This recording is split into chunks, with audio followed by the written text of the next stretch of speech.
What I wish I knew at 8:30 a.m. instead of 11:00 a.m., Jameson Timba's court proceedings have shifted. In a surprising development, the bail appeal for Senator Jameson Timba has been rescheduled.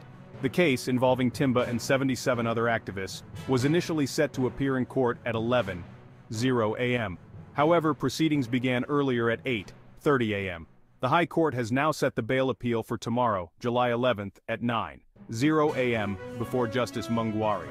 Supporters of the Citizens Coalition for Change have been vocal, staging demonstrations and protest songs outside the Harare Magistrates Court. Timba and the other activists face serious charges, including participating in a gathering with the intent to promote violence and disorderly conduct. Authorities claim the group was preparing for an unlawful demonstration when police intervened, leading to a clash. Remember to bring your IDs if you're planning to attend the High Court session tomorrow. Stay tuned for more updates on this evolving story.